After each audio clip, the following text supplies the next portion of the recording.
Okay, ഒന്നാമത്തെ ചോദ്യം. Which of the following statements about the Chipko movement are not correct എന്നാണ് ചോദ്യം. Okay. Attend ചെയ്തോ നിങ്ങൾ? ഒന്നാമത്തെ സ്റ്റേറ്റ്മെന്റ് കറക്റ്റ് ആണോ അതോ തെറ്റാണോ കുട്ടികളെ? ഒന്നാം സ്റ്റേറ്റ്മെന്റ് കറക്റ്റ് ആണോ തെറ്റാണോ? Chipko movement was an agrarian movement, അതായത് ഒരു കാർഷിക മൂവ്മെന്റ് എന്ന് പറയുന്ന സ്റ്റേറ്റ്മെന്റ് ശരിയാണോ തെറ്റാണോ കുട്ടികളെ? ചിപ്കോ മൂവ്മെന്റ് ഒരു കാർഷിക മൂവ്മെന്റ് ആണോ? കാർഷിക മൂവ്മെന്റ് അല്ലല്ലേ. ചിപ്കോ മൂവ്മെന്റ് എന്ന് പറഞ്ഞു കഴിഞ്ഞാൽ അതെന്താ കുട്ടികളെ? എന്താണ്? അതൊരു എൻവയോൺമെന്റ് മൂവ്മെന്റ് ആണല്ലേ കുട്ടികളെ. ഒരു പരിസ്ഥിതി, അത് തന്നെയാണ്, പരിസ്ഥിതിയുമായി ബന്ധപ്പെട്ടിട്ടുള്ള ഒരു മൂവ്മെന്റ് ആണ് എന്ന് പറയുന്നത് ഈ ചിപ്കോ മൂവ്മെന്റ്. അപ്പം ഒന്നാമത്തെ സ്റ്റേറ്റ്മെന്റ് തെറ്റാണ്. ഒന്നാം സ്റ്റേറ്റ്മെന്റ് തെറ്റാണ്. പക്ഷെ നമുക്ക് ആ ഒന്നാമത്തെ സ്റ്റേറ്റ്മെന്റ് മാത്രം കൊണ്ട് നമുക്ക് ഒന്നും ചെയ്യാൻ പറ്റത്തില്ല. കാരണം ഓപ്ഷൻ എയിൽ തന്നെ 1 ഉണ്ട്, ഓപ്ഷൻ ബിയിലും 1ഉം 2ഉം ഉണ്ട്, ഓപ്ഷൻ സിയിൽ 1, 2, 3ഉം ഉണ്ട്. അപ്പൊ നമുക്ക് ബാക്കിയുള്ള സ്റ്റേറ്റ്മെന്റ് നമുക്ക് എന്ത് ചെയ്തേ പറ്റത്തുള്ളൂ? അറ്റൻഡ് ചെയ്തേ പറ്റത്തുള്ളൂ. Okay. Chipko movement got inspired by Sarvodaya movement. Sarvodaya പ്രസ്ഥാനത്തിൽ നിന്നും ചിപ്കോ മൂവ്മെന്റ് പ്രചോദനം ഉൾക്കൊണ്ടു എന്നാണ് പറയുന്നത്. ശരിയോ തെറ്റോ? സർവോദയ പ്രസ്ഥാനം അല്ലെങ്കിൽ സർവോദയ മൂവ്മെന്റിൽ നിന്നും ചിപ്കോ മൂവ്മെന്റ് പ്രചോദനം ഉൾക്കൊണ്ടു എന്നാണ് പറയുന്നത്. ശരിയോ തെറ്റാണോ കുട്ടികളെ? അത് ശരിയാണല്ലേ, അത് ശരിയാണ്. Chipko movement got inspired by Sarvodaya movement. ഈ സർവോദയ മൂവ്മെന്റ് ആരുമായി ബന്ധപ്പെട്ടിരിക്കുന്നു കുട്ടികളെ? ആർക്ക് പറയാം? സർവോദയ മൂവ്മെന്റ് ആരുമായി ബന്ധപ്പെട്ടിരിക്കുന്നു? JP ആണ്. ജയപ്രകാശ് നാരായണനാണ് സർവോദയ മൂവ്മെന്റിന്റെ പ്രധാന നേതാവ്. ഓക്കെ, ക്ലിയർ ആണല്ലോ. പക്ഷെ ഞാൻ ചോദിക്കട്ടെ, ഈ സർവോദയ മൂവ്മെന്റ് അല്ലെങ്കിൽ സർവോദയ എല്ലാവർക്കും പ്രോഗ്രസ് എന്നൊരു അർത്ഥത്തില് സർവോദയ എന്ന ആശയം ആദ്യമായി മുന്നോട്ട് വെച്ചത് JP ആണോ? അത് ആരുടെ ആശയമാണ് ഈ സർവോദയ എന്ന ആശയം? സർവോദയ എന്ന ആശയം ആരുടേതാണ് കുട്ടികളെ? വിനോബ ഭാവയുടേതാണോ?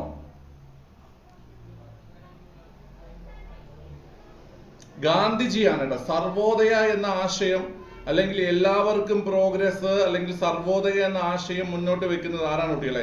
അത് ഗാന്ധിയൻ ആശയമാണ്. ഗാന്ധിജിയുടെ ആശയമാണ് എന്ന് പറയുന്നത് ഈ സർവോദയ എന്ന ആശയം മുന്നോട്ട് വെക്കുന്നത് ഗാന്ധിജിയാണ് കേട്ടോ. സർവോദയ എന്ന ആശയം മുന്നോട്ട് വെക്കുന്നത് ഗാന്ധിജിയാണ്. നമുക്കറിയാം ഗാന്ധിജി മരണപ്പെടുന്നത് എപ്പോഴാണ്? കുട്ടികളെ ഗാന്ധിജി മരണപ്പെടുന്നത് എപ്പോഴാണ്? ഗാന്ധിജി മരണപ്പെട്ട തീയതി 1948 ജനുവരി മാസം 30-ാം തീയതിയാണ് ഗാന്ധിജി എന്ത് ചെയ്യുന്നത്? മരണപ്പെടുന്നത് അല്ലേ. 1948 ജനുവരി മാസം 30-ാം തീയതി ഗാന്ധിജി മരണപ്പെടുന്നു. അതിനുശേഷം 1948 മാർച്ച് മാസം ആചാര്യ വിനോബ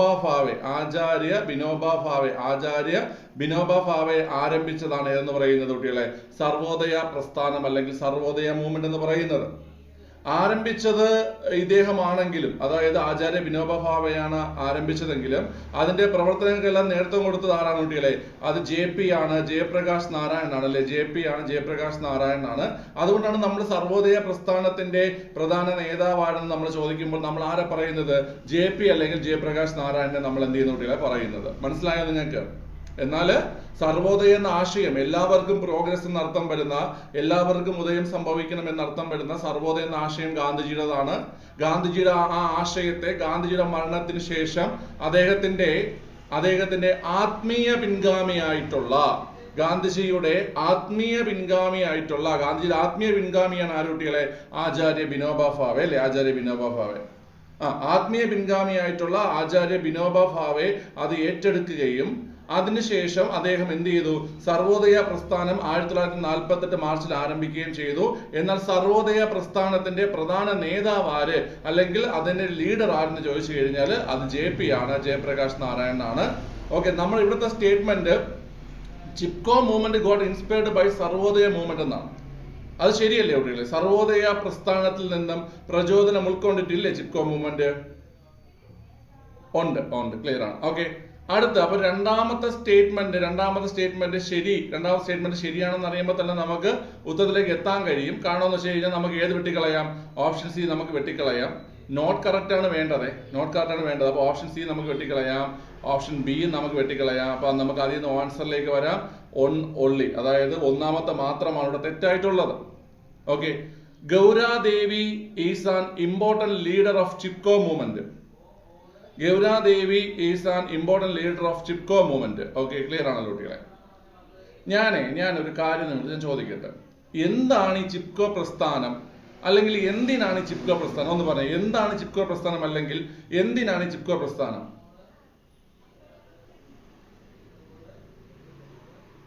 പിള്ളേരെ, അതായത് നമ്മുടെ ഈ ചിപ്കോ പ്രസ്ഥാനം ആരംഭിച്ചത് എവിടെയെന്ന് പറയാൻ പറ്റുമോ?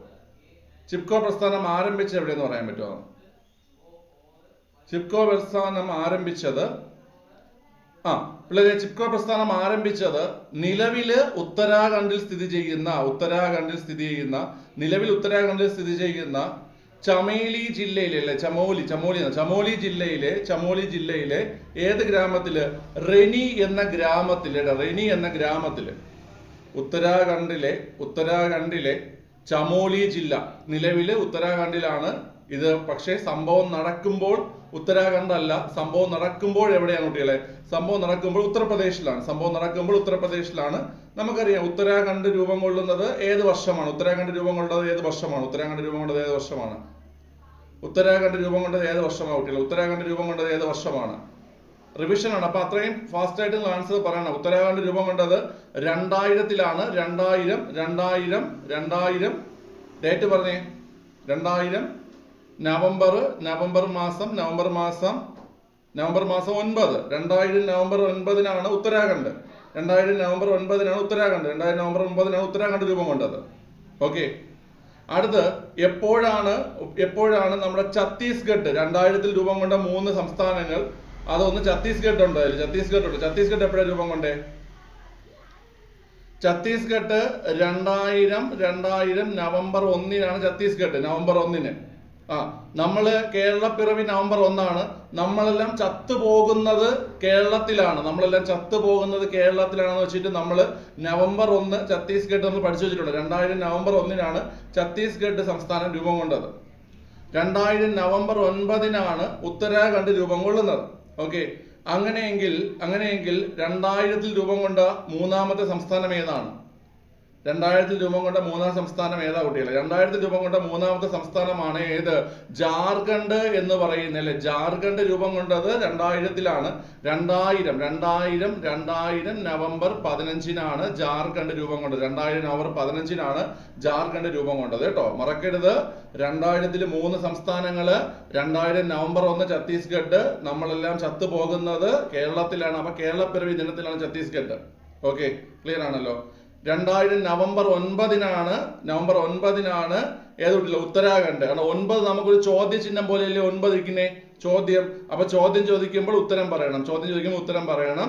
നവംബർ 9 ഉത്തരാഖണ്ഡ്. നവംബർ 15-ന് ജാർഖണ്ഡ്. ഓർത്തിരിക്കുക.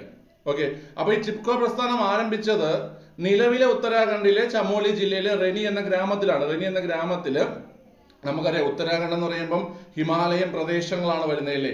ആ പ്രദേശത്തുള്ള മരങ്ങൾ വെട്ടിമുറിക്കുന്നതിനെതിരെ, ആ പ്രദേശത്തുള്ള വനവൃക്ഷങ്ങൾ മുറിക്കുന്നതിനെതിരെ 1973 മാർച്ച് മാസം 26-ന് 1973 മാർച്ച് മാസം 26-ന് ഗ്രാമീണ വനിതകൾ നടത്തുന്ന ഒരു സമരം. ആ ഗ്രാമീണ വനിതകൾ നടത്തിയ ആ ഒരു സമരമാണ് ഗ്രാമീണ വനിതകൾ നടത്തിയ സമരമാണ് പിന്നീട് എന്തായി മാറുന്ന കുട്ടികളെ? ചിപ്കോ പ്രസ്ഥാനമായി മാറുന്നത്. ആ ഒരു സമരത്തിന് നേതൃത്വം കൊടുത്ത, അതായത് ഈ തീയതിയിൽ 1973 മാർച്ച് മാസം 26-ന് നടന്ന ഗ്രാമീണ വനിതകളുടെ ആ സമരത്തിന് നേതൃത്വം കൊടുത്ത വ്യക്തിയാണ് ആരെന്ന് പറയുന്നത്? ഗൗരാദേവി എന്ന് പറയുന്നത്. ആരെന്ന് പറയുന്ന കുട്ടികളെ? ഗൗരാദേവി എന്ന് പറയുന്നത്. മനസ്സിലായോ? അതുകൊണ്ട് തന്നെ ചിപ്കോ പ്രസ്ഥാനത്തിന്റെ ഒരു ഇമ്പോർട്ടന്റ് ലീഡർ ആയിട്ട് ആരെ പരിഗണിക്കുന്നുണ്ട്? ഗൗരാദേവിയെ പരിഗണിക്കുന്നുണ്ട്. മനസ്സിലായോ കുട്ടികളെ? മനസ്സിലായോ? ഓക്കെ, എന്നാൽ ചിപ്കോ പ്രസ്ഥാനത്തിന്റെ നേതാവായിട്ട് നമുക്ക് താഴോട്ടുള്ള പരീക്ഷകൾ ചോദിക്കുന്നത് ആരെയാണ്? ചിപ്കോ പ്രസ്ഥാനത്തിന്റെ നേതാവായിട്ട് നമുക്ക് ചോദിക്കുന്നത് സുന്ദർലാൽ ബഹുഗുണയാണ് അല്ലെ. സുന്ദർലാൽ ബഹുഗുണയാണ് ചിപ്കോ പ്രസ്ഥാനത്തിന്റെ നേതാവായിട്ട് നമ്മൾ പഠിക്കുന്നത്. ഈ ചിപ്കോ എന്ന വാക്കിന്റെ അർത്ഥം എന്താ? കുട്ടികളെ, ചിപ്കോ എന്ന വാക്കിന്റെ അർത്ഥം എന്താണ്? ചേർന്ന് നിൽക്കുക, അല്ലെങ്കിൽ ഒട്ടി നിൽക്കുക, കെട്ടിപ്പിടിക്കുക, ആലിംഗനം ചെയ്യുക. അങ്ങനെ ആ വാക്കിന് പല അർത്ഥങ്ങളുണ്ട് കേട്ടോ. ആലിംഗനം ചെയ്യുക, അങ്ങനെ ഓർത്ത് വെച്ചിരുന്നാൽ മതി. ആലിംഗനം ചെയ്യുക. ചിപ്കോ എന്ന വാക്കിന്റെ അർത്ഥം എന്താ കുട്ടികളെ? ആലിംഗനം ചെയ്യുക കേട്ടോ. ആലിംഗനം ചെയ്യുക. ഓക്കെ, ചിപ്കോ എന്ന വാക്കിന്റെ അർത്ഥം എന്താണ്? ആലിംഗനം ചെയ്യുക. ഓക്കെ, നിങ്ങൾക്ക് ആരെങ്കിലും പറയാം Chipko me, Chipko me. PSC പഠിക്കുന്നവർക്കാണെങ്കിൽ ചിലപ്പോൾ അറിയായിരിക്കും. കിട്ടിയാൽ ഒരു ഹഗ് അല്ലെങ്കിൽ ഒരു അടി കേട്ടോ, Chipko me, Chipko me. Okay, clear ആണല്ലോ. ഓക്കെ, അത് ഓർത്തിരിക്കുക. ഇനി ഈ ചിപ്കോ പ്രസ്ഥാനത്തിന്റെ, നമുക്കറിയാം ചിപ്കോ പ്രസ്ഥാനം 73-ലാണ്. ചിപ്കോ പ്രസ്ഥാനത്തിന്റെ മാതൃകയിൽ ദക്ഷിണേന്ത്യയിൽ ഒരു പ്രസ്ഥാനം ആരംഭിച്ചിട്ടുണ്ട്. ചിപ്കോ പ്രസ്ഥാനത്തിന്റെ മാതൃകയിൽ ദക്ഷിണേന്ത്യയിൽ ആരംഭിച്ച പ്രസ്ഥാനമാണ് ഏതെന്ന് പറയുന്ന കുട്ടികളെ? അപ്പിക്കോ പ്രസ്ഥാനം. ഏതാണ്? അപ്പിക്കോ പ്രസ്ഥാനം. അപ്പിക്കോ പ്രസ്ഥാനം. അപ്പിക്കോ പ്രസ്ഥാനം. അപ്പിക്കോ പ്രസ്ഥാനം ഏത് വർഷമാ? അപ്പിക്കോ പ്രസ്ഥാനം ഏത് വർഷമാ? അപ്പിക്കോ പ്രസ്ഥാനം 1983. അപ്പിക്കോ പ്രസ്ഥാനം ആരംഭിച്ചത് എവിടെയാ കുട്ടികൾ? അപ്പിക്കോ പ്രസ്ഥാനം ആരംഭിച്ചത് കർണാടകയിലാണ്. കർണാടകയിലാണ് അപ്പിക്കോ പ്രസ്ഥാനം ആരംഭിച്ചത്. അപ്പിക്കോ പ്രസ്ഥാനത്തിന്റെ പ്രധാന നേതാവ് ആരാണ്? അപ്പിക്കോ പ്രസ്ഥാനത്തിന്റെ പ്രധാന നേതാവ് ആരാണ് കുട്ടികളെ? മുഴുവൻ പേര് പറ. ഹെഡ്ഗെ എന്ന് പറയുമ്പോൾ പൂജ ഹെഡ്ഗെ ഉണ്ട്, അങ്ങനെ കുറെ ഹെഡ്ഗമാരുണ്ട്. ഏത് ഹെഡ്ഗെ? പാണ്ഡുരംഗ ഹെഡ്ഗെ.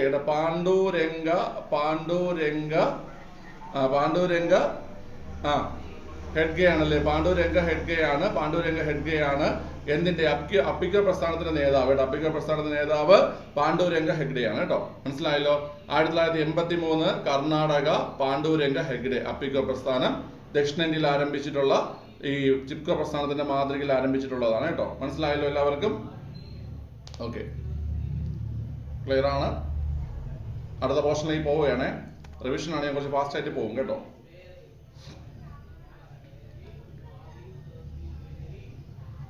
ക്വസ്റ്റ്യൻ അറ്റൻഡ് ചെയ്തേ.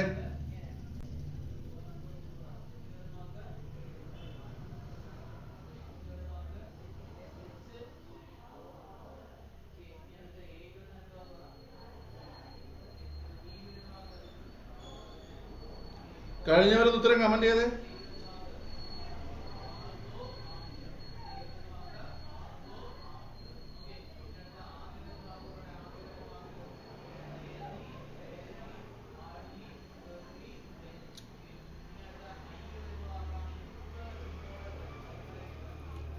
Which one of the following statements about UNO is or are not true? അതായത് UNOയുമായി ബന്ധപ്പെട്ടിട്ടുള്ള പ്രസ്താവനകളിൽ തെറ്റായിട്ടുള്ളത് ഏതെന്നാണ്. ഒന്നാമത്തെ പ്രസ്താവന ഒന്ന് നോക്കിയ കുട്ടികളെ. UNO was based on the concept of national sovereignty and big power corporation. ദേശീയ പരമാധികാരവും വൻ ശക്തി കോർപ്പറേഷൻ, അതായത് ഒരു കൂട്ടായ്മയിലൂടെ ഒരു വലിയ ശക്തിയായി മാറുക എന്ന ആശയത്തിലല്ലേ നിലവിൽ വന്നിട്ടുള്ളത്? ആണോ കുട്ടികളെ? ഓരോ രാഷ്ട്രങ്ങൾക്കും അവരുടേതായ പരമാധികാരം ലഭിക്കണം അല്ലേ? ഓരോ രാഷ്ട്രങ്ങൾക്കും അവരുടേതായ പരമാധികാരം എടുക്കുകയുള്ളൂ. പരമാധികാരം ലഭിക്കണം. അത് മാത്രമല്ല, എന്താ കുട്ടികളെ, നമുക്ക് ഒരു വലിയ ശക്തിയായി മാറണം. രാഷ്ട്രങ്ങൾ കൂടിച്ചേർന്ന് ഒരു ബിഗ് പവർ കോർപ്പറേഷനായി മാറണം. ശരിയാണ്. The purpose of UNO is defined in Article 1 of the UN Charter. അതായത് UN ചാർട്ടർ നമുക്കറിയാം, ഈ പറയുന്ന യുണൈറ്റഡ് നേഷൻ ഓർഗനൈസേഷന്റെ കോൺസ്റ്റിറ്റ്യൂഷൻ ആണ് അല്ലെങ്കിൽ ഭരണഘടനയാണ് എന്തെന്ന് പറയുന്ന കുട്ടികളെ ഈ പറയുന്ന UN ചാർട്ടർ എന്ന് പറയുന്നത്. അപ്പൊ അതില് യുഎന്നിന്റെ പർപ്പസിനെ കുറിച്ച് പറയുന്നുണ്ടെന്നാണ് പറയുന്നത്. ശരിയാണ്. ഓക്കെ, ആർട്ടിക്കിൾ 1 പറയുന്നുണ്ട്. ശരിയാണ്. അടുത്ത WTO, world trade organisation is A specialised agency of UNO. ആണോ? ഇതേ ചോദ്യം 10th ലെവലിൽ നമ്മൾ ആവർത്തിച്ച് കണ്ടിട്ടുണ്ട്. ഈ ചോദ്യം. അതായത് ഈ വ്യാപാര സംഘടന ഈ പറയുന്ന ഐക്യരാഷ്ട്ര സംഘടനയുടെ സ്പെഷ്യലൈസ്ഡ് ഏജൻസി എന്നുള്ള പോയിന്റ് നമ്മൾ കണ്ടിട്ടുണ്ട്. അപ്പൊ പിള്ളേരെ ഈ മൂന്നാമത്തത് തെറ്റാണ്. WTO എന്ന് പറയുന്നത് UNOയുടെ ഒരു സ്പെഷ്യലൈസ്ഡ് ഏജൻസി അല്ല. അത് ലോക വ്യാപാരവുമായി ബന്ധപ്പെട്ടിട്ട് പ്രവർത്തിക്കുന്ന ഒരു സ്വതന്ത്ര സംവിധാനമാണ് വേൾഡ് ട്രേഡ് ഓർഗനൈസേഷൻ എന്ന് പറയുന്നത്. മനസ്സിലായോ? അപ്പൊ മൂന്നാമത്തെ തെറ്റാണ്. അപ്പൊ നമുക്ക് ആൻസർ ആയി. നമുക്ക് തെറ്റായിട്ടുള്ളതാണ് വേണ്ടത്. അപ്പൊ 1 ശരിയെന്ന് മനസ്സിലാക്കിയപ്പോൾ നമുക്ക് A ഓപ്ഷൻ കളയാം, B ഓപ്ഷൻ കളയാം. 2 ശരിയെന്ന് മനസ്സിലാക്കിയപ്പോൾ നമുക്ക് C ഓപ്ഷനും കളയാം. ഓപ്ഷൻ D ആണ് ആൻസർ. 3 മാത്രമാണ് answer. Okay. UNO was formed to maintain international peace and security. അത് നമുക്ക് നന്നായിട്ട് അറിയാവുന്ന ബേസ് ആയിട്ടുള്ള പോയിന്റ് ആണ്. അന്താരാഷ്ട്ര സമാധാനവും സുരക്ഷയുമാണ് UN രൂപീകരണത്തിലേക്ക് കൊണ്ടെത്തിച്ചത് എന്നുള്ള കാര്യം നമുക്ക് അറിയാവുന്നതാണ് അല്ലേ?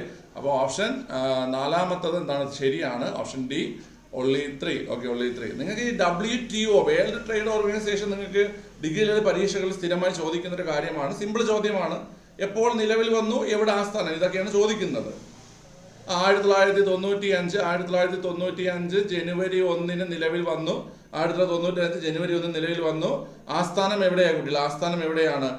ആസ്ഥാനം ജനീവയാണ് അല്ലെ? ആസ്ഥാനം ജനീവയാണ്. എനിക്ക് തോന്നുന്നു റീസെന്റ് ആയിട്ട് വേറൊരു ചോദ്യം ഉണ്ടായിരുന്നു തോന്നുന്നു. അതായത് ഇങ്ങനെയായിരുന്നു ചോദ്യം, ഈ WTO ലോക വ്യാപാര സംഘടനയുടെ സ്ഥാപക രാഷ്ട്രങ്ങളിൽ ഇന്ത്യ ഉണ്ടായിരുന്നു എന്നുള്ളൊരു പോയിന്റ്. സ്ഥാപക രാഷ്ട്രങ്ങളിൽ ഇന്ത്യ ഉണ്ടായിരുന്നോ? സ്ഥാപക രാഷ്ട്രങ്ങളിൽ ഒന്ന് ഇന്ത്യയാണല്ലേ? സ്ഥാപക രാഷ്ട്രങ്ങളിൽ, അതായത് വേൾഡ് ട്രേഡ് ഓർഗനൈസേഷൻ സ്ഥാപിക്കുന്ന സമയത്ത് അതിലൊരാളായിട്ട് ഇന്ത്യ ഉണ്ടായിരുന്നു. ഒരാളായിട്ട്, സ്ഥാപക അംഗങ്ങളിൽ ഒരാളായിട്ട് ആരുണ്ട് കുട്ടികളെ? ഇന്ത്യ ഉണ്ടായിരുന്നു. പിന്നെ ഇതിന്റെ മുൻഗാമി ചോദിക്കും. വേൾഡ് ട്രേഡ് ഓർഗനൈസേഷന്റെ മുൻഗാമി ചോദിക്കും. വേൾഡ് ട്രേഡ് ഓർഗനൈസേഷന്റെ മുൻഗാമിയാണ് ഗാട്ട്, GATT, ഗാട്ട് GATT അല്ലെങ്കിൽ ഗാട്ട് എന്ന് പറയണ്ട. GATT, what is GATT? GATT എന്താ കുട്ടികളെ? General agreement on tariffs and trade എന്ന് പറയും കേട്ടോ. ഗാട്ട് എന്തെന്ന് കേട്ട് കഴിഞ്ഞാൽ general agreement on tariffs and trade. General agreement on tariffs and trade എന്ന് പറയും കുട്ടികളെ. ഗാട്ടിന്റെ പുനരുപം എന്താണ്? General agreement on tariffs and trade. അതാണ് പിന്നീട് എന്തായി മാറിയത് കുട്ടികൾ?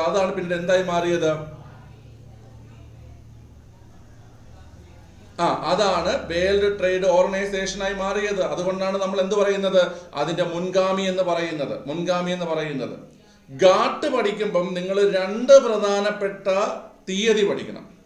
ഗാട്ടില് 2 തീയതി. ഒന്ന്, ഗാട്ടില് രാജ്യങ്ങള് സൈൻ ചെയ്ത തീയതി പഠിക്കണം. ലോകരാഷ്ട്രങ്ങള് ഗാട്ട് അഗ്രിമെന്റിൽ സൈൻ ചെയ്ത തീയതി. ആർക്ക് പറയാം? ലോകരാഷ്ട്രങ്ങൾ ഗാട്ട് അഗ്രിമെന്റിൽ സൈൻ ചെയ്യുന്നത് 1947 ഒക്ടോബർ മാസം 30 ലോകരാഷ്ട്രങ്ങൾ സൈൻ ചെയ്യുന്നത് 1947 ഒക്ടോബർ മാസം 30. ഗാട്ട് അഗ്രിമെന്റ് നിലവിൽ വന്നത് എപ്പോഴാ? ഗാട്ട് അഗ്രിമെന്റ് നിലവിൽ വരുന്നത് 1948 ജനുവരി 1 ഗാട്ട് അഗ്രിമെന്റ് നിലവിൽ വരുന്നത് 1948 ജനുവരി 1. ഗാട്ട് അഗ്രിമെന്റ് രാജ്യങ്ങൾ സൈൻ ചെയ്യുന്നത് 1947 ഒക്ടോബർ 30 ഗാട്ട് അഗ്രിമെന്റിന്റെ ആസ്ഥാനം എവിടെയാണ്? അല്ലെങ്കിൽ എവിടെ ആസ്ഥാനമാക്കിയിട്ടാണ് ഈ ഗാട്ട് അഗ്രിമെന്റുമായി ബന്ധപ്പെട്ട പ്രവർത്തനങ്ങൾ നടന്നിരുന്നത്? അല്ലെങ്കിൽ എവിടെ വെച്ചിട്ടാണ് സൈൻ ചെയ്തതെന്നൊക്കെ ചോദിച്ചു കഴിഞ്ഞാൽ ജനീവ. എവിടെ കുട്ടികളെ? ജനീവ തന്നെയാണ്. Geneva, Switzerland. മനസ്സിലായല്ലോ കുട്ടികളെ? WTO, ഗാട്ട് രണ്ടും ഓർത്തിരിക്കുക. ഒന്നുകൂടെ പറയണോ? WTO ഗാട്ട് ഒന്നുകൂടെ പറയണോ? ആരെങ്കിലും പറയണോ? ഇത് റിവിഷൻ ആണ് കേട്ടോ, പെട്ടെന്ന് കേട്ടിരിക്കണം കേട്ടോ പിള്ളേരെ. നോക്കിക്കോ എടാ. വേൾഡ് ട്രേഡ് ഓർഗനൈസേഷൻ നിലവിൽ വരുന്നത് 1995 ജനുവരി 1 നിലവിൽ വരുന്നത്. 95 ജനുവരി 1 നിലവിൽ വരുന്നത്. ഓക്കെ, ലെഫ്റ്റ് ആയിക്കോ. ജനീവയാണ് ആസ്ഥാനം. ഇന്ത്യ ഇതിന്റെ സ്ഥാപിത രാജ്യങ്ങൾ അല്ലെങ്കിൽ സ്ഥാപക അംഗങ്ങളിൽ ഒരാളാണ് ഇന്ത്യ എന്ന് പറയുന്നത്. നമുക്കത് പരീക്ഷയ്ക്ക് ചോദിച്ചതാണ്, റീസെന്റ് ആയിട്ട് ചോദിച്ചതാണ് കേട്ടോ. സ്ഥാപക അംഗങ്ങളിൽ ഒരാളാണ് ഇന്ത്യ എന്ന് പറയുന്നത്. മനസ്സിലായോ? അതാണ് നമ്മൾ അവിടെ പഠിക്കേണ്ട 3 പോയിന്റ്. പിന്നെ നമ്മൾ പറഞ്ഞു ഈ പറയുന്ന WTOയ്ക്ക് ഒരു മുൻഗാമിയുണ്ട്. അതിന്റെ പേരാണ് ഗാട്ട്, GATT, ഗാട്ട് എന്ന് പറയും. General agreement on tariffs and trade എന്ന് പറയും. ഓക്കെ, ക്ലിയർ ആണ്? അത് എപ്പോഴാണ് ലോകരാജ്യങ്ങൾ സൈൻ ചെയ്തെന്നിട്ടാൽ 47 ഒക്ടോബർ 30 സൈൻ ചെയ്തു. നിലവിൽ വന്നത് 48 ജനുവരി 1 നിലവിൽ വന്നു. അത് എവിടെയാണ് അതിന്റെ ലൊക്കേഷൻ എന്നുള്ളത്? ജനീവയിൽ വെച്ചിട്ടാണ് സൈൻ ചെയ്തത്. ഓക്കെ അല്ലേ? ഓക്കെ ആണ്, ക്ലിയർ ആണ്.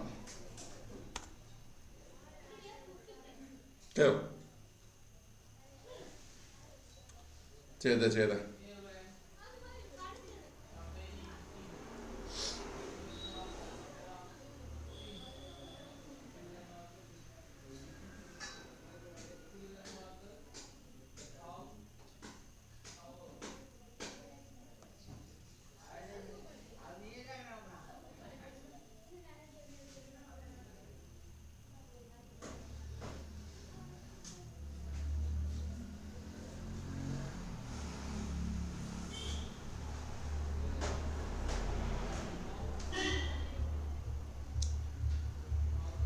Which of the following statements is or are true?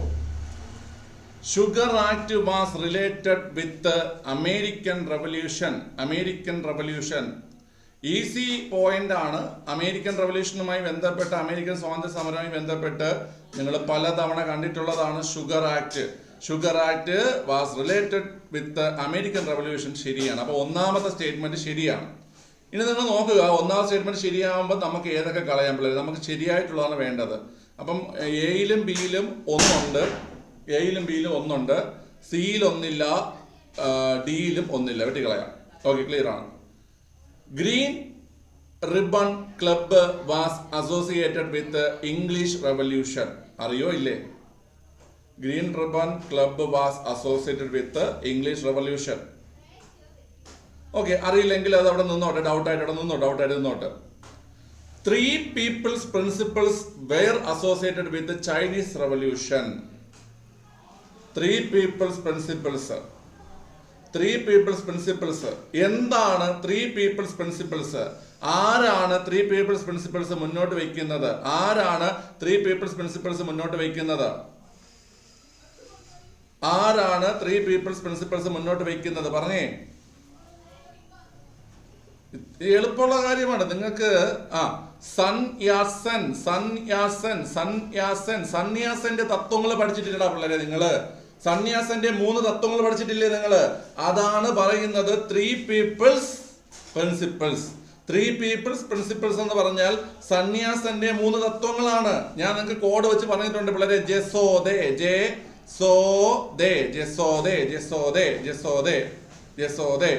എന്ന് നടത്താൻ സന്യാസന്റെ പ്രിൻസിപ്പിൾ ആണ് ജെസോദേ. എന്ന് പറയുമ്പോൾ ജായ എന്ന് പറഞ്ഞാൽ എന്താ പറ്റില്ല? ജായ എന്ന് പറഞ്ഞാൽ എന്താണ്? ജായ എന്ന് പറഞ്ഞാൽ ജനാധിപത്യം. അല്ലെങ്കിൽ ഡെമോക്രസി എന്ന് പറയും. സോ എന്ന് പറഞ്ഞാൽ എന്താ പറ്റില്ല? സോ എന്ന് പറഞ്ഞാൽ എന്താണ്? സോഷ്യലിസം. സോ എന്ന് പറഞ്ഞാൽ സോഷ്യലിസം. അടുത്ത് ദേ എന്ന് പറഞ്ഞാൽ എന്താ പറ്റില്ല? ദേശീയത. നാഷണലിസം എന്ന് പറയും, ദേശീയത. അപ്പൊ ഇതിനെയാണ് 3 people's principles എന്ന് പറയുന്നത്. 3 people's principles മുന്നോട്ട് വെക്കുന്നത് ആരെന്ന് കേട്ട് കഴിഞ്ഞാൽ അത് സന്യാസനാണ്. എന്താണ് 3 people's principles എന്ന് കേട്ട് കഴിഞ്ഞാൽ ജനാധിപത്യം, സോഷ്യലിസം,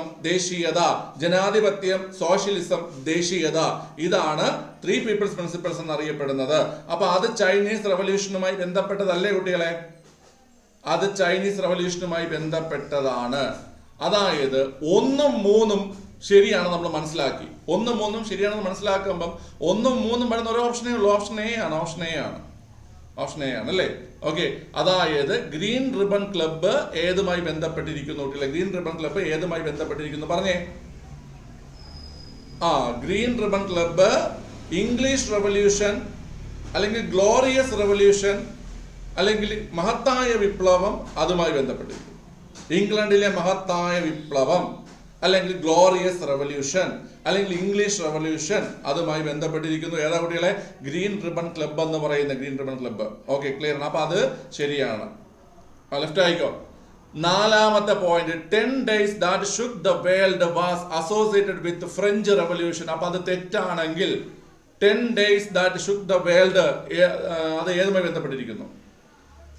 റഷ്യൻ വിപ്ലവവുമായി ബന്ധപ്പെട്ട് രചിക്കപ്പെട്ട കൃതിയാണ്, പുസ്തകമാണ് ഏത് കുട്ടികളെ? 10 days that shook the world. ഇത് ചോദിച്ചിട്ടുണ്ട്. എഴുതിയത് ആരാ കുട്ടികളെ? 10 days that shook the world ആരെഴുതിയതാണ്? John Reed. കറക്റ്റ് ആണ് വളരെ. ജോൺ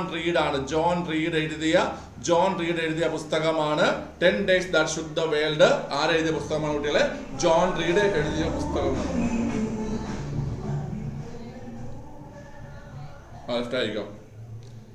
നിങ്ങൾ ഇത് important അല്ലെന്നൊന്നും വിചാരിക്കല്ലേ.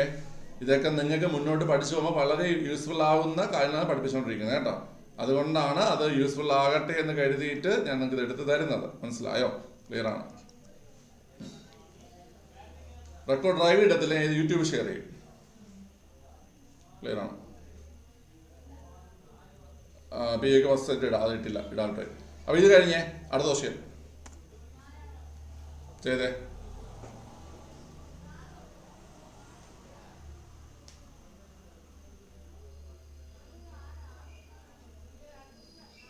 ഐസോഹാലൈൻസ് are lines joining places having equal what എന്താണ് ഐസോഹാലൈൻസ്? എന്താ കുട്ടികൾ ഐസോഹാലൈൻസ് എന്താണ്?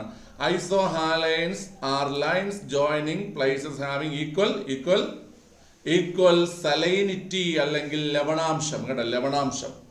ഒരേപോലെ ലവണാംശമുള്ള സ്ഥലങ്ങളെ തമ്മിൽ ബന്ധിപ്പിച്ച് വരയ്ക്കുന്ന സാങ്കല്പിക രേഖകളെ പറയുന്ന പേരാണ് ഐസോഹാലൈൻ. എന്താ കുട്ടികളെ? ഐസോഹാലൈൻ.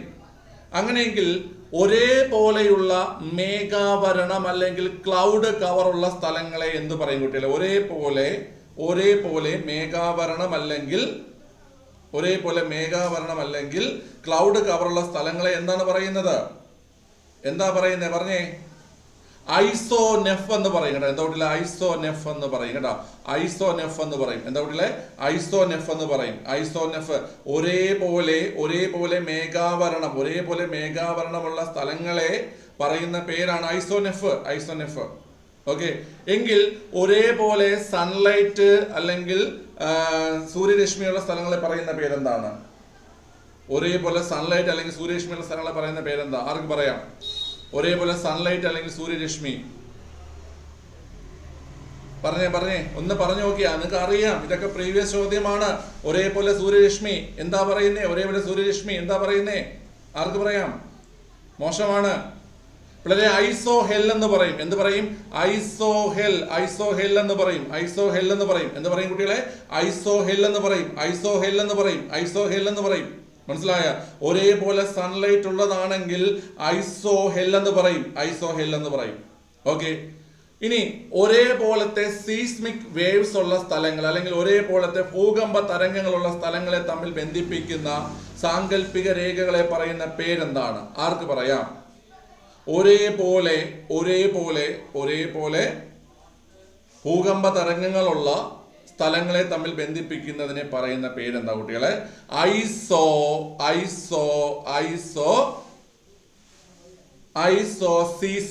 എന്താ കുട്ടികളെ? ഐസോസീസ്മൽ എന്ന് പറയും. എന്താ കുട്ടികളെ? ഐസോസീസ്മൽ. എന്താണ്? ഐസോസീസ്മൽ എന്ന് പറയും. ഓക്കെ. ഇത് നിങ്ങൾ വിചാരിക്കേണ്ട ഡിഗ്രി ലെവലിൽ മാത്രം ചോദിക്കുന്ന സാധനം വിചാരിക്കേണ്ട. നിങ്ങൾ 10th ലെവലിലും +2 ലെവലിലും എല്ലാം ചോദിക്കുന്ന സാധനമാണിത്. ഓക്കെ.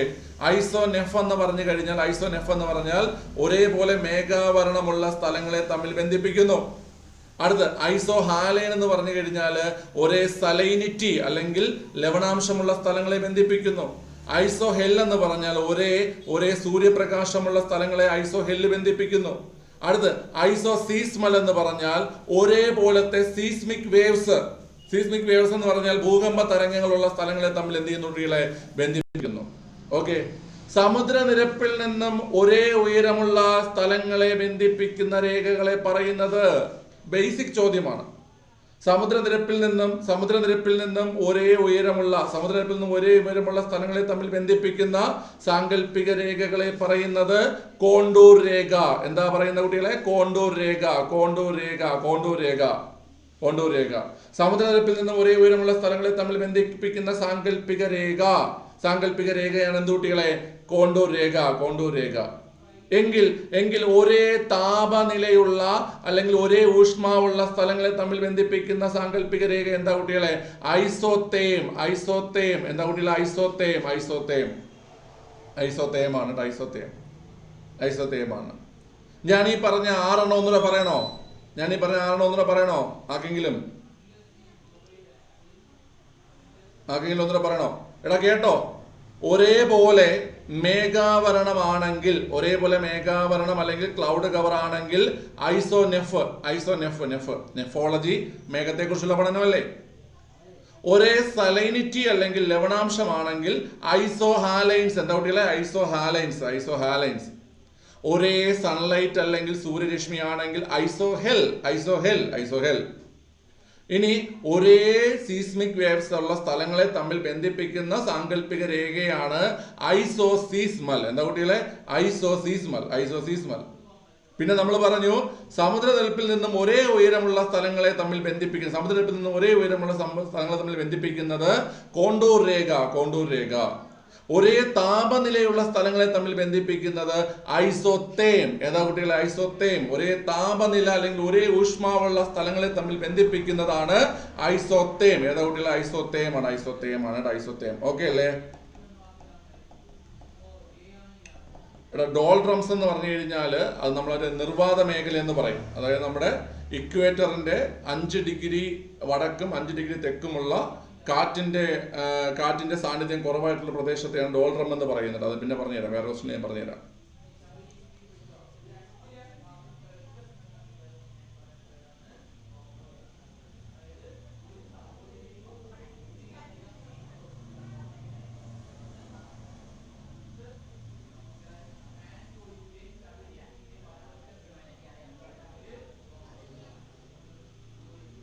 ഉത്തരം ചെയ്തേ. Which of the following is or are correct regarding the repo rate? ഇതാണ് ചോദ്യം. റിപ്പോ റേറ്റിനെ കുറിച്ചുള്ള ശരിയായിട്ടുള്ള പ്രസ്താവനകൾ ഏതൊക്കെയെന്നാണ് ചോദ്യം.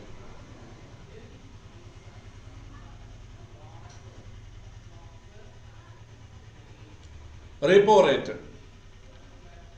റേറ്റിനെ കുറിച്ചാണ് ചോദ്യം പിള്ളേരെ.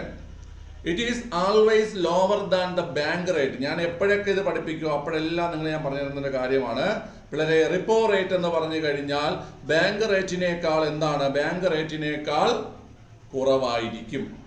അതായത് ബാങ്ക് റേറ്റിനേക്കാൾ കുറവായിരിക്കും റിപ്പോ റേറ്റ്. റിപ്പോ റേറ്റിനേക്കാൾ കുറവായിരിക്കും റിവേഴ്സ് റിപ്പോ റേറ്റ്. ഇതാണ് പഠിച്ചിരിക്കേണ്ടത്. ഇത് പഠിച്ചാൽ, ഈ സാധനം മാത്രം പഠിച്ചാൽ നിങ്ങൾക്ക് കുറെ ചോദ്യം ആൻസർ ചെയ്യാൻ പറ്റും. മനസ്സിലായ? ബാങ്ക് റേറ്റിനേക്കാൾ കുറവായിരിക്കും റിപ്പോ റേറ്റ് റേറ്റിനേക്കാൾ കുറവായിരിക്കും റിവേഴ്സ് റിപ്പോ റേറ്റ്. മനസ്സിലായ? അടുത്ത് നോക്കിയേ. It is always higher than reverse repo rate. ശരിയല്ലേടെ? It is always higher than reverse repo rate. ശരിയാണ്. It focuses on short term financial needs. അതായത് ഇതൊരു ഹ്രസ്വകാല സാമ്പത്തിക ആവശ്യങ്ങളെ കേന്ദ്രീകരിക്കുന്നു. അതും ശരിയാണ്. ഓക്കെ. അതായത് ഈ പറയുന്ന പിന്നെ no collateral is involved when it is charged. അതായത് എന്താ കുട്ടികളെ? കൊളാട്രൽ വേണം. കൊളാട്രൽ എന്ന് വെച്ചാൽ ഇവിടെ ഈ പാർശ്വഫലങ്ങൾ അത് മിസ്റ്റേക്കാണ്. അത് മലയാളത്തിൽ വരുമ്പോൾ മിസ്റ്റേക്കാണ് കുട്ടികളെ. മലയാളത്തിലുള്ള മിസ്റ്റേക്കാണ്. പിന്നെ എൻ്റെ അടുത്ത് ഒരാൾ ഇന്നലെ ഇടയ്ക്ക് ഡൗട്ട് വെച്ചിട്ടുണ്ടായിരുന്നു. അതായത് മലയാളവും ഇംഗ്ലീഷും അത് ട്രാൻസ്ലേറ്റ് ചെയ്ത് വരുന്ന സമയത്ത് എന്തെങ്കിലും പ്രശ്നം ചോദ്യത്തിൽ ഉണ്ടാവുകയാണെങ്കിൽ അത് നമുക്ക് ചലഞ്ച് ചെയ്യാൻ പറ്റുമെന്നുള്ളത് അതിപ്പം PSCയിൽ ഒരു അറിയിപ്പ് വന്നിട്ടുണ്ട്. അത് മുമ്പ് വന്നിട്ടുള്ള അറിയിപ്പ് തന്നെയാണ്. ഇംഗ്ലീഷിലെ ക്വസ്റ്റ്യൻസ് ആയിരിക്കും വാലിഡ് ആയിട്ട് വരുന്നത് കേട്ടോ. അമ്മാരത് ഗൂഗിൾ ട്രാൻസ്ലേറ്റർ ചെയ്യുന്ന പരിപാടിയാണ്. അതുകൊണ്ടാണ് പല ക്വസ്റ്റ്യൻ നമ്മൾ ഇംഗ്ലീഷ് വായിച്ചിട്ട് നമ്മളൊരു അർത്ഥം നമ്മൾ തപ്പി പിടിച്ച് നമുക്ക് അറിയാവുന്ന ഇംഗ്ലീഷിൽ നമ്മളൊരു അർത്ഥം തപ്പി പിടിച്ച് വെക്കും. മനസ്സിലായ? അതും കൊണ്ട് മലയാളത്തിലേക്ക് ഇറക്കുമ്പോൾ കിടക്കണം. ഇതെന്തുവാ സാധനം ഒന്നായിപ്പോ. മനസ്സിലായ? സോ കേട്ടാ, എല്ലാ ക്വസ്റ്റ്യനിലും വരത്തില്ല. മനസ്സിലായില്ലേ? എല്ലാ ക്വസ്റ്റ്യനിലും അത് വരത്തില്ല കുട്ടികളെ. കേട്ടാ, മനസ്സിലായ? ചില ക്വസ്റ്റ്യൻസിന് മാത്രമേ വരത്തുള്ളൂ. Okay.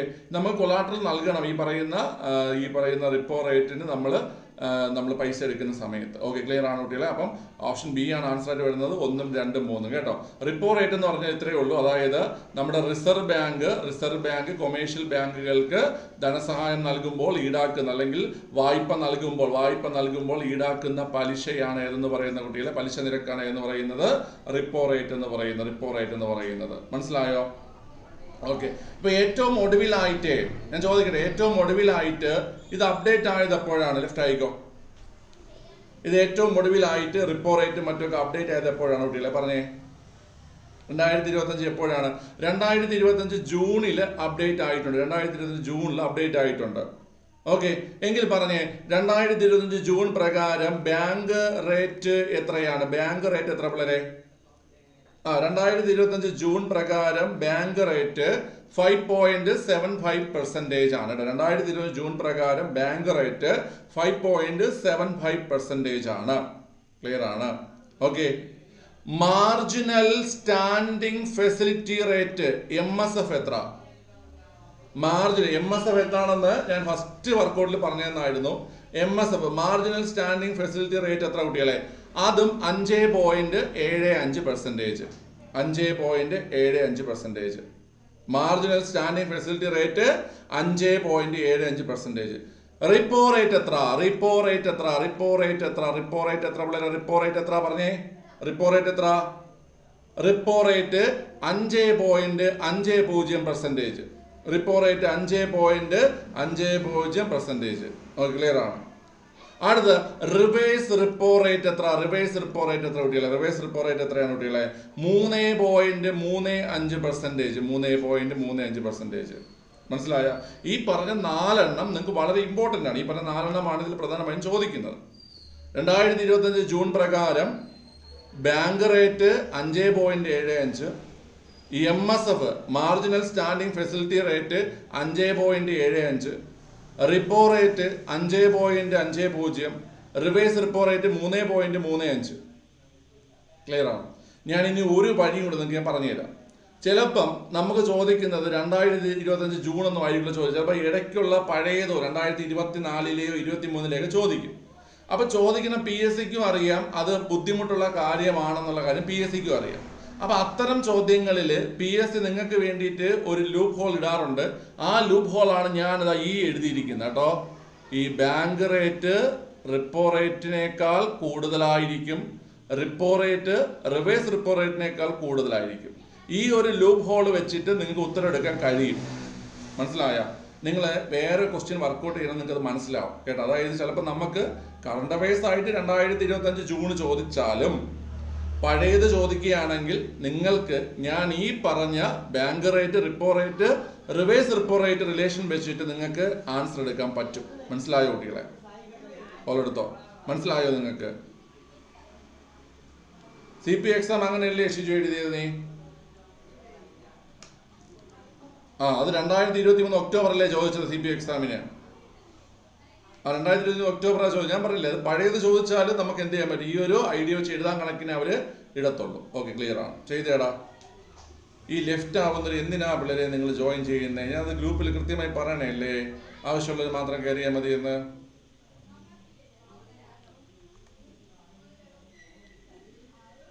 Which article deals with the suspension of the fundamental rights guaranteed by Article 19 as soon as emergency is declared?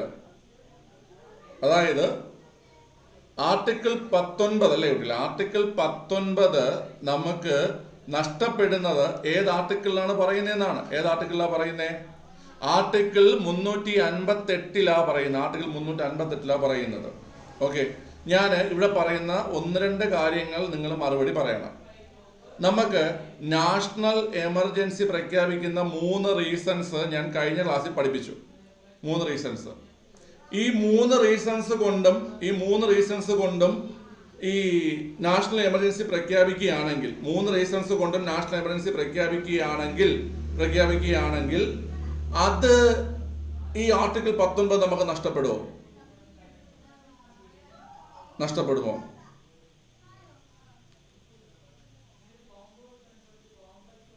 3 reasons കൊണ്ടും അടിയന്തരാവസ്ഥ ഇല്ല. നിങ്ങൾ അത് മനസ്സിലാക്കേണ്ട ഒരു പ്രധാനപ്പെട്ട കാര്യം എന്ന് പറയുന്നത് ബിഫോർ 44th അമെൻമെന്റ്, അതായത് 44ാമത്തെ ഭേദഗതിക്ക് മുമ്പാണെങ്കിൽ 1978 44ാമത്തെ ഭേദഗതിക്ക് മുമ്പാണെങ്കിൽ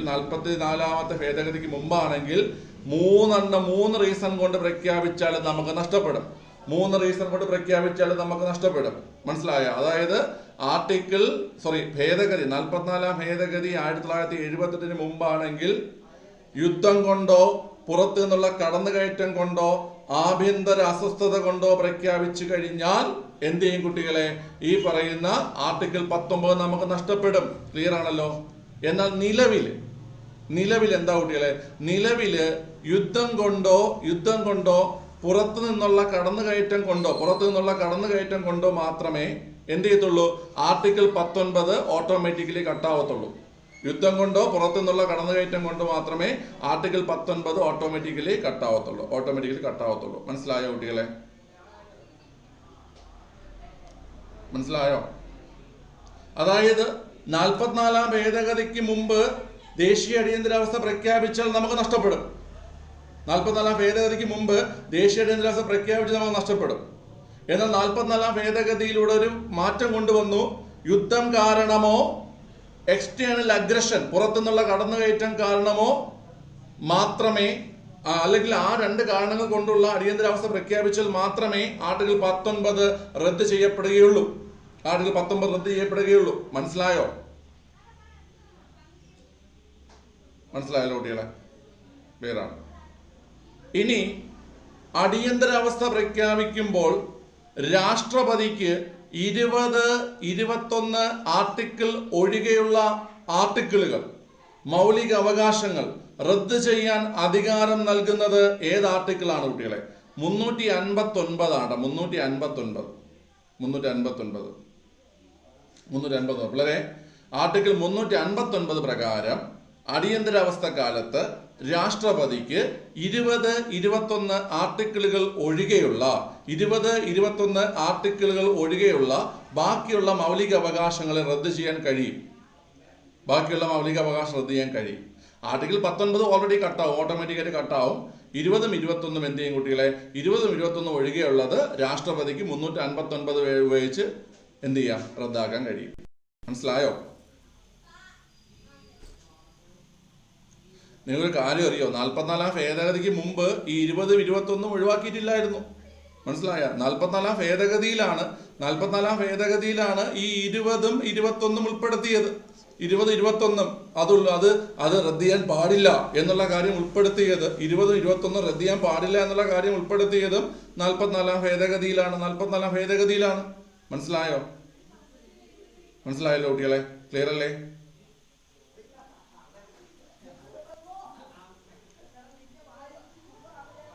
ഓക്കെ. 24 കട്ടായി പോവും.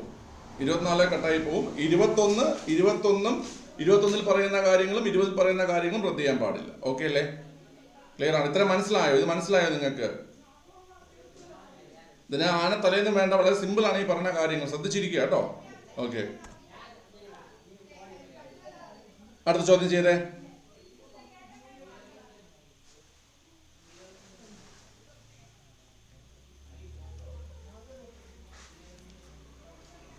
The directive principles of state policy in Indian Constitution resembles the instruments of instructions enumerated in the, അതായത് ഇന്ത്യൻ ഭരണഘടനയിലെ സ്റ്റേറ്റ് പോളിസിയുടെ ഡയറക്റ്റീവ് തത്വങ്ങൾ, ഇൻസ്ട്രുമെന്റ്സ് ഓഫ് ഇൻസ്ട്രക്ഷൻ രേഖപ്പെടുത്തിയിരിക്കുന്നത് അത് ഏതിലെന്നാണ് കുട്ടികളെ?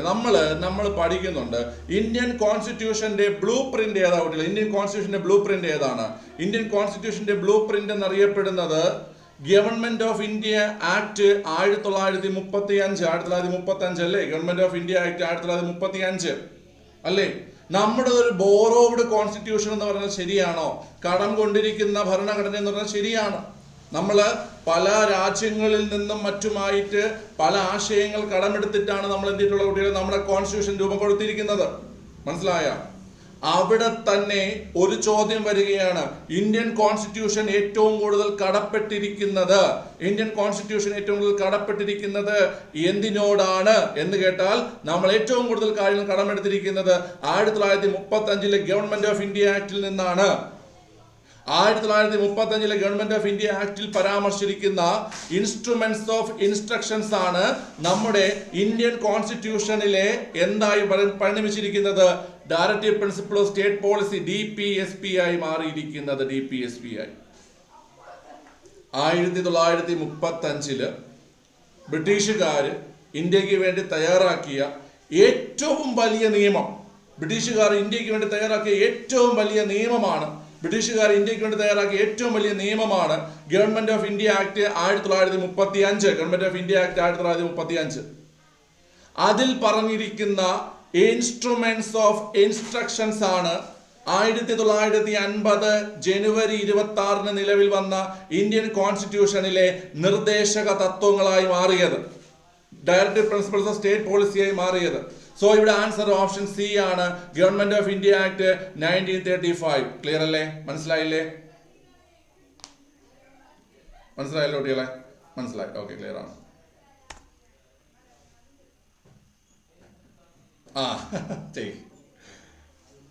നീയൊക്കെ ഇത് ക്വസ്റ്റ്യൻ കണ്ടിട്ടില്ലാത്തുള്ള എല്ലാവരും ഇപ്പൊ പേർക്കും.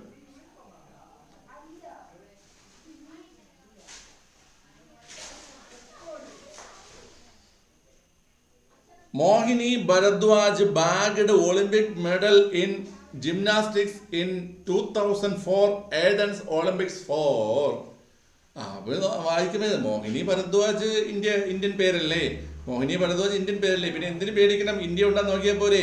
അങ്ങനെ ആലോചിക്കുന്ന കുട്ടികൾക്ക് കുറച്ചുകൂടെ ഒന്ന് എളുപ്പമാക്കി തരാൻ വേണ്ടി PSC എന്ത് ചെയ്തിട്ടുണ്ട്, ഓപ്ഷൻ എയിൽ ഇന്ത്യ ഇട്ടിട്ടുണ്ട്.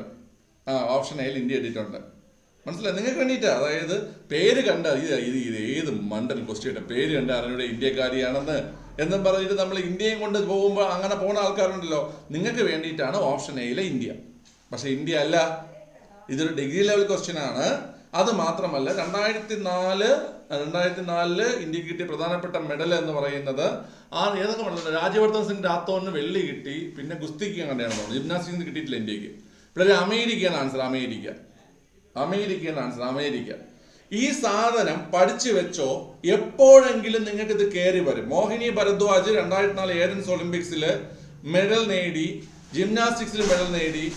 അത് ഏതാണ് കുട്ടികളെ, അത് അമേരിക്കയ്ക്ക് വേണ്ടിയിട്ടാണ്, ഇന്ത്യക്ക് വേണ്ടിയിട്ടല്ല. മനസ്സിലായല്ലോ കുട്ടികളെ? ഓക്കെ, ഇത് ഒരുപാട് പേർക്ക് സ്കിപ്പ് ചെയ്തൊരു ക്വസ്റ്റ്യൻ ആയിരിക്കും ഈ ക്വസ്റ്റ്യൻ. ഓക്കെ, ക്ലിയർ ആണ്. അടുത്ത 2 ക്വസ്റ്റ്യൻ ചെയ്ത് കഴിഞ്ഞാൽ അത് ഇന്ത്യൻ വംശജ 2 ക്വസ്റ്റ്യൻ ചെയ്ത് കഴിഞ്ഞാൽ കംപ്ലീറ്റ് ആവും. ചെയ്തേ. Which among the following games is related to the term picture? Picture എന്ന ടേം, അതെ, ഈ പിക്ചർ എന്ന ടേം ഞാൻ ഇത് എടുക്കാൻ കാരണം ഇത് 10th ലെവലിലൊക്കെ ഇപ്പൊ കയറി ചോദിക്കുന്നുണ്ട് കേട്ടോ. നിങ്ങൾ കണ്ടു കാണും പിക്ചർ എന്ന ടേം കേട്ടോ. പിക്ചർ എന്ന ടേം ഏതുമായി ബന്ധപ്പെട്ടിരിക്കുന്നു കുട്ടികളെ? ബേസ്ബാൾ അല്ലേ, ബേസ്ബാൾ. പിക്ചർ എന്ന ടേം എന്തുമായി ബന്ധപ്പെട്ടിരിക്കുന്നു? ബേസ്ബാളുമായി ബന്ധപ്പെട്ടിരിക്കുന്നു. ബേസ്ബാൾ ഏത് രാജ്യത്തിന്റെ ദേശീയ കായിക വിനോദമാണ് ബേസ്ബാള്? USA അല്ലേ, അമേരിക്കയുടെ ദേശീയ കായിക വിനോദമാണ് ഏത് കുട്ടികളെ? ബേസ്ബാൾ അല്ലേ, അമേരിക്കയുടെ ദേശീയ കായിക വിനോദമാണ് ബേസ്ബാൾ. ഓക്കെ, അടുത്ത് നോക്കിയേ. കൊടുപ്പുന്ന is the pen name of, ആരുടെ പെൻ നെയിമാണ് കുട്ടികളെ? കൊടുപ്പുന്നയൊക്കെ ഒരുപാട് തവണ പരീക്ഷ ചോദിച്ചിട്ടുണ്ട്. ഗോവിന്ദ ഗണകൻ. ഏതാ കുട്ടികളെ? ഗോവിന്ദ ഗണകൻ. ഗണകൻ. ഓക്കെ, ഗോവിന്ദൻ ഗണകൻ. ഓക്കെ, കൊടപ്പുന്ന എന്ന തൂലികാനാമം ആടുന്ന ഗോവിന്ദ ഗണകന്റെയാണ് കൊടപ്പുന്ന എന്ന തൂലികാനാമം. ഓക്കെ, ക്ലിയർ ആണല്ലോ കുട്ടികളെ? സോ നമ്മൾ അടുത്ത 10 ക്വസ്റ്റ്യൻ നമ്മൾ കംപ്ലീറ്റ് ആക്കിയിട്ടുണ്ട്.